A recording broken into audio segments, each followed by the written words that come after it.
Da du leser i Mosebøkene om tabernaklet, særlig alle røyen i tabernaklen og tabernaklet selv.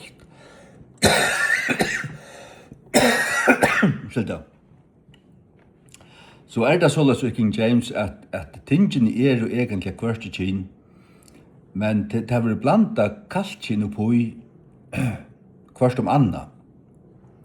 Det stender øyne løte thereof, og tar det kvart i kinn, og tar det tess i første King James, men så knappt så stender hiss. Og så spørningen, det kaltkinn eller det kvart i kinn, det tingene her, det røy her og i tabernaklen.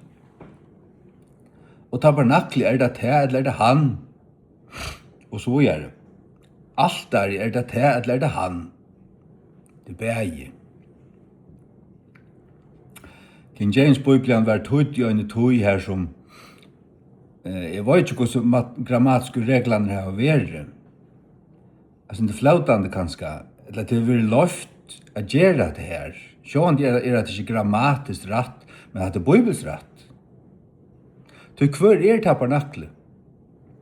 Hvem taler røyen og i tabernaklet? Jeg tror ikke kaffe akkurat hvor jeg vaknar. Det taler alt om Jesus. Han offeraltare. Han var offeraver. Han søgnesbrei av båre. Han søgnesbreiene. Luftens brei, sier han. Han ljósastakjen luftens ljós. Og han røykofferaltare. Til jokken han at okkara bønner og okkara andlige offer gautidjen og fullkommen framfor gode. Han sottmalørkjen. Han blaue som var offer av sottmalørkjene. Han sottmalen, han året inn i sottmalørkjene. Alt talar om han, og tog det god til gjørsta så, at her at tilsynelatende det en forvirringer her, men det det ikke.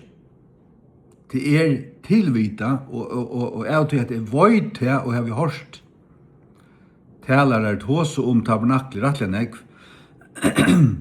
og det så og i eia fallande at det stender her, hiss, og tingene ikke kaltkinn, men det har en andanlig antydning, så Bibelen ikke bare lukka som en akademisk bøk som skal oppfylle av oss kriterier til darwinistisk høytningen, Sori kontorshavn og ærestande.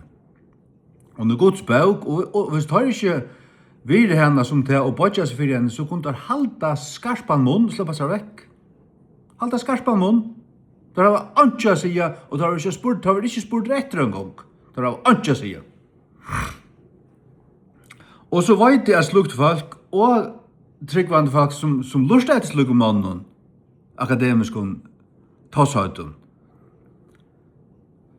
Det hadla seg tøy og suttje her, og alt det her heter for kjærst, og hva feilar mannen som har tøyt først King James, vet han ikke, han forvirret om at her i rør ikke.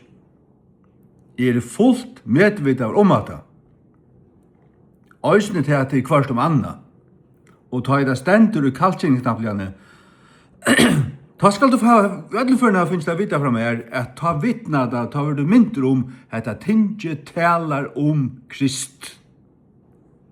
Han tabernaklet. Les Hebreerbrevet. Alt det fyrre, alt det gamla, offringen her, av blaue, alt det høyla talar, men Kristus substanseren. Han etter en skudje av kommand lod, men alt oppfyllt i Kristi. Kolossebrevet sier det øysene. The substance is of Christ. Hitt var bara skudgen. Det var bara vittnar om han. Tog bøgen andlig, og hun Krist her som hun kan, og hatt medvida og hatt rett. Og så varst det da.